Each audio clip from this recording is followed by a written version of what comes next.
지금 세계 GDP 1등, 2등 나라에서 무슨 일이 벌어지고 있는가? 미국과 중국에서 다수의 국민이 가난해지고 있어요.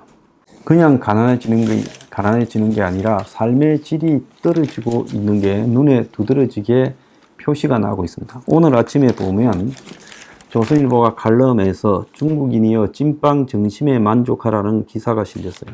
그래서 이 베이징 도심에 서울만큼 비싼 집이 있는데 여기에서도 싼 게 있어서요. 약 13,000원에 보면 번화가 고급 식당에서 고층 빌딩 뷰를 누리며 샐러드 고기 요리 세트를 즐길 수 있다는 거예요. 원래 8만 원 내야 가던 곳이 파격적으로 이렇게 가격을 낮췄다는 거예요. 중국의 미슐랭 별을 가장 많이 받은 이탈리아 식당이 11년 만에 문을 닫았는데 이후 충격을 받은 거품 경제에서 벗어나지 못하던 중국의 고급 식당들이 이제 가격을 막 내리기 시작했대요. 그런데 10,000원짜리도 비싼 거고 4성급 호텔 커피숍에는 점심이면 짝 차려입은 고소득 직장인이 줄을 서는데 3,700원에 무한 리필 면 요리를 준다는 거예요. 그래서 베이징의 금융가의 월급이 3년째 깎이자 이제 3,700원짜리 점심 먹으러 4성급 호텔에 줄을 선다는 거예요. 자, 이보다 더 싼 점심도 있는데 취업난에 고생하는 대학생과 저소득 직장인들은 마트를 향해서 가는데 베이징의 대형 마트 지하 식당에는 2,500원짜리 뷔페가 등장했고 맥도날드, KFC, 버거킹은 월, 목, 금에 2,000원대의 반값 세트를 판다는 거예요. 베이징 번화가에서 2,000원 미만의 식사가 있겠느냐, 이게 제일 밑단 게 아닌가 하는데 노란 옷을 입은 배달 기사들을 따라가면 고급 오피스텔 지하 1층 푸드코드에 커튼으로 구분된 배달 전문점 구역이 있는데 여기에 보면 배달원들이 모여가지고 1,700원에 국수나 덮밥 한 그릇을 먹는다는 거예요. 따닥따닥 붙어있는 테이블 식기도 사치고 오피스텔 앞 벤치에서는 찐빵 2개를 비닐봉지에 넣어서 먹고 있는 사람도 있고 그보다 더한 거는 2위안, 자 이게 380원짜리 점심 식사래요. 자, 다들 밥을 굶지는 않지만은 모두가 원하는 식사를 하지 못하고 있고 중국에서 점점 값싼 점심 식사를 향해서 내려가고 있다. 그래서 상류층은 중산층 가격을, 중산층은 저소득 가격을, 그래서 공동부유가 아니라 적어도 굶어 죽지는 않는다가 중국의 새 구호다라고 비아냥 그린 기사입니다. 이게 중국의 현실이에요. 지금 중국의 제조업이 4개월째 위축이 되고 있고 그래서 경기 지표가 5월부터 이제 본격적으로 내리꽂히고 있어요. 그래서 중국에는 명품 짝퉁 대신에 핑티라고 해가지고 중국의 MZ 세대들이 경제 불황의 소비 방식을 변화시켜서 가성비 대체품을 산다는 거예요. 명품이 아니면 짝퉁을 사던 사람들이 이제 핑티라고 해가지고 실용성, 가성비 있는 것만 찾고 있다는 겁니다. 자, 중국이 지금 이제 전체의 삶의 질이 급격히 악화되고 있어요. 삶의 질의 악화는 의식주에서 전부 악화되죠. 중국이 먹는 데서 지금 줄이고 있다. 또 입는 데서 가성비 제품을 찾고 있다 했죠. 주거는 말할 것도 없습니다. 그래서 의식주가 경제가 붕괴될 때는 바닥으로 떨어진다. 살기는 살죠. 그런데 매우 열악한 조건에서 산다는 거예요. 그럼 미국은 별반 다르냐? 미국은 또 마찬가지예요. 지금 미국의 최강 경기가 굉장히 나쁘다고 하지 않았습니까?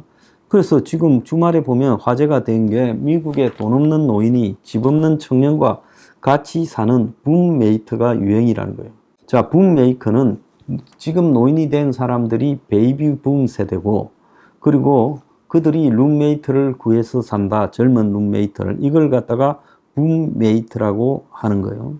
그래서 젊은 이런 대학원생, 자, 젊은 대학생, 대학원생 같은 학생들이 노인 혼자 남편하고 같이 살다가 남편이 죽어서 이 할머니나 할아버지 혼자 사는 집에 같이 산다는 거예요.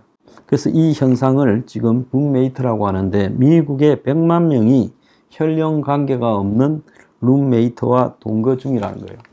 과거는 젊은 대학생끼리 룸메이트를 찾았는데 최근에는 그러지 않고 이 노인층에서는 혼자 사는 노인이 늘어나고 있고, 주택 임대료는 뉴욕 경우에는 코로나 이전보다 33% 급등했고, 전국도 대부분 30% 임대료가 올랐다는 거예요. 주택 보유자 입장에서는 세금, 보험, 공과금 같은 이 주택을 유지하는 비용이 26%나 올랐어요. 그러니까 주인은 주인대로 힘들고, 또 세입자들은 세입자대로 임대료가 힘드니까 고령층, 가족이 적은 고령층 집주인과 이 세입자가 이제 남아있는 빈 방을 가지고 서로 생활비를 절약하는 이런 일들이 벌어졌다는 거예요. 옛날에는 외로워서 같이 거주할 젊은 사람들을 찾았는데, 이제 이 돈이라는 현실적인 문제 때문에 빚을 진 고령자가 증가하고, 이들이 지금 들어가는 생활비를 감당을 할 수가 없기 때문에 이렇게 하고 있다는 거예요. 자, 미국에서 지금 한 달에 4인 가족 사는데 가만히 앉아서 1,000만 원이 들어간다는 거예요. 그냥 일반 중사층이요. 그것도 잘 사는 게 아니라 겨우 사는데, 자, 이 정도로 생활비가 비싼데, 미국에서 6만 달러 이하를 월급을 받는 사람들, 6만 달러라 해봤자 한국 돈으로 하면 8천만 원이 안 됩니다. 그런 월급을 받는, 그런 연봉을 받는 사람들이 1억하고 800만 명 가량 된다고 합니다. 그러니까 자, 미국 사람들이 3억 5천만 명 정도 되는데, 미국 사람들의 3분의 1에 가까운 숫자가요, 결국은 지금 생활비가 턱없이 부족하다라는 데 시달리고 있어요. 그런데 중산층조차도 마찬가지로 어려움을 겪고 있다는 겁니다. 그래서 미국에서 보면 체감 경기가 워낙 나빠지니까 이런 것들이 생활상으로 지금 나타나고 있는 겁니다. 그래서 제가 미국에서 지금 스테이크가 소세지로 저녁에 대체되고 있다라고 했죠. 그래서 장바구니 물가가 오를 때 소비자들이 저렴한 대체재를 사고 있지만, 인플레이션이 높은 수준에서 굳어질 때는 경기 침체가 지속적으로 될 거라고 보고, 식료품비가 미국의 가계 지출에서 차지하는 비중이 크게 올라서 상대적으로 저렴한 제품을 사기 시작했다라는 신호라는 겁니다. 그래서 소비자들이 비싸고 큰 돈 들어가는 거는 안 사고 꼭 필요한 물건만 할인점에서 사는데요. 미국의 대형 소매업체인 타깃이라고 유명한 이 대형 할인점 같은 겁니다. 여기에서는 지금 매출이 2.74%가 늘었다고 하고 주식도 올라간대요. 백화점은 빌빌 헤매고 있고, 이 몰들도 잘 안 되고 있다는 거예요. 그래서 미국이 지금 집수리도 다 안 하고 있어요. 집수리 했다 하면 큰 돈이 들어가니까. 그래서 주택수리 리모델링 용품 양판하는 홈디포와 로스도 매출이 감소해서요. 그래서 주택 소유주들이 집수리를 미루고 지금 있다는 겁니다. 그래서 미국에서도 지금 현실에서 먹는 것부터 전부가 경기 침체를 느끼고 있다는 겁니다. 나만 쓸 돈이 없는 거냐? 그래서 인플레와 생활비 상승 등을 보면서 미국 국민들의 3분의 2가 미국의 경기 침체가 심각하고 수혜는 일부 계층에만 집중되고 있다라고 느끼고 있다는 겁니다. 자, 제가 이 이야기를 하는 것은 세계 GDP 1등부터 지금 2등이 이렇게 헤매고 있어요. 미국의 경제가요, 세계 GDP 3등부터 8등 합친 것보다 더 많아요.